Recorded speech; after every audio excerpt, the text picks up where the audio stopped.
Numéro 10, le Lexus Hoverboard. Les ingénieurs de Lexus ne sont visiblement pas intéressés que par les voitures. La marque a décidé de développer sa propre version du skate volant de Retour vers le futur 2. Pour l'éviter, il utilise des supraconducteurs refroidis à l'azote liquide à moins 195 degrés.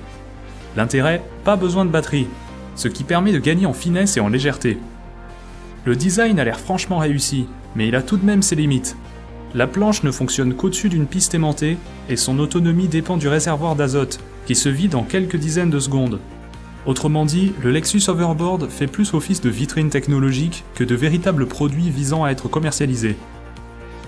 Numéro 9, le Rhino Bike. Voici une moto électrique tout droit sortie d'un film de science-fiction. Elle n'a beau avoir qu'une seule roue, elle est stable, facile à prendre en main et se contrôle entièrement avec les mouvements du corps. Mais contrairement aux apparences, il s'agit plus d'une alternative au Segway que d'un engin destiné à remplacer votre moto. Le véhicule est autorisé à rouler partout, même sur le trottoir et sur les espaces réservés aux piétons. Avec une autonomie de 40 km et une capacité d'emport de 120 kg, vous pouvez aisément fixer des porte-bagages et partir faire vos courses avec.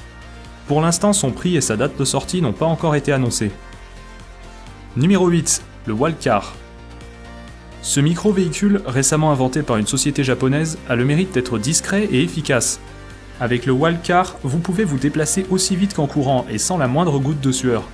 Pratique pour ceux qui ont tendance à partir en retard au boulot. Si l'utilisateur rencontre un obstacle imprévu, il suffit qu'il saute du Walkcar et celui-ci s'arrête immédiatement. Niveau taille, il n'est pas plus gros qu'un ordinateur portable et avec juste 3 kg, vous pouvez le ranger dans un sac à dos sans problème. Il est déjà disponible en précommande et devrait arriver sur le marché fin 2017 pour un prix de 750 €. Numéro 7, l'Arc à Board. Contrairement au Lexus Hoverboard, l'Arc à Board n'a pas besoin de piste aimantée ou d'azote liquide. Il s'agit même d'un concept totalement opposé. Il est plus indépendant, mais avec ses 36 hélices et ses 72 batteries, on ne peut pas dire qu'il joue la carte de la légèreté et de la discrétion. Les moteurs totalisent une puissance de 272 chevaux, suffisant pour soulever une personne de 110 kg.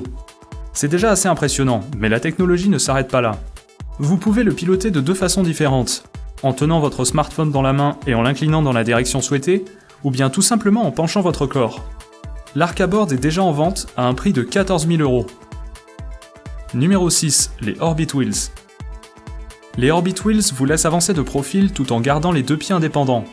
Ces drôles de choses sont une sorte de croisement entre un skateboard et des rollers. Leur grande originalité réside dans le fait que le pied se trouve à l'intérieur de la roue, et non pas au-dessus. Mais cela a un prix, ils sont assez difficiles à maîtriser et nécessitent en permanence de faire des mouvements d'oscillation pour avancer. Les riders confirmés pourront quand même se faire plaisir et découvrir de nouvelles sensations de glisse. Les Orbit Wheels sont déjà disponibles pour environ 60 € la paire. Numéro 5, l'Aquaskipper. Cet appareil est assez étonnant, vu qu'il ressemble plus à une tondeuse à gazon du futur qu'à un engin de sport nautique. Pourtant le concept est vraiment ingénieux, puisqu'il permet de se déplacer sur l'eau en utilisant simplement l'énergie de son corps. Pas besoin de moteur ni d'hélice. Il vous suffit de faire des bonds pour avancer, et ses ailes en aluminium se chargent de créer de la portance et de vous maintenir au-dessus de l'eau. Seul problème de taille, quand on l'utilise, on se tape la honte devant tout le monde. Mais l'activité a le mérite de maintenir en forme. Pour s'en procurer un, comptez à peu près 800 €. Numéro 4, le Yike Bike. Au premier abord, on peut se demander quelle est l'utilité d'avoir un vélo aussi bizarre. Mais en le regardant de plus près, on comprend vite pourquoi. Son avantage réside dans sa portabilité et son confort d'utilisation. Le Yike Bike est pliable en 20 secondes, et sa construction en fibre de carbone le rend léger et facile à transporter. Pour rouler, pas besoin de pédaler, le moteur électrique se charge de tout. Le Yike Bike a aussi l'avantage d'être plus confortable qu'un vélo classique, car vous êtes assis le dos légèrement vers l'arrière, comme sur un fauteuil. Comptez tout de même 2500 € pour la version standard et 4000 € pour la version carbone. Numéro 3, le Martin Jetpack P12. En 2017, le Martin P12 sera le premier jetpack en vente libre sur le marché. Je sais, ça semble trop beau pour être vrai, mais cette fois-ci il n'y a pas d'arnaque. Pour l'acquérir, il faudra quand même débourser 135 000 € et avoir un brevet de pilote du LM. Mais ce sont les seules contraintes. Avec un plafond de 1000 mètres d'altitude et une vitesse de 75 km/h, les performances sont plutôt bonnes. Et rassurez-vous, son utilisation n'offre aucun danger particulier. Il est facile à piloter et se stabilise tout seul en vol.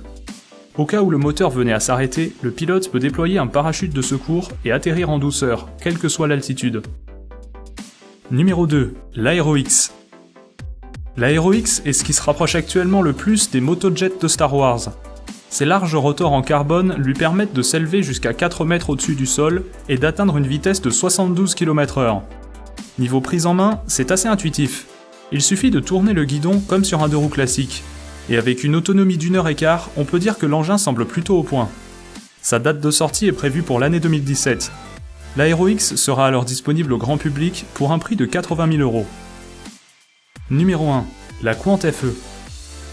La Quant FE est une voiture qui utilise un carburant révolutionnaire et quasiment sans compromis.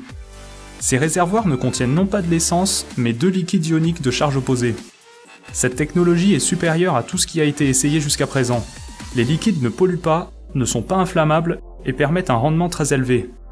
Avec une puissance de plus de 1000 chevaux et 800 km d'autonomie avec un seul plein, la Quant FE reste tout simplement inégalée. Pour l'instant, seuls quelques prototypes ont été construits, mais la marque espère bientôt commencer la production et assure que le véhicule est déjà très fonctionnel.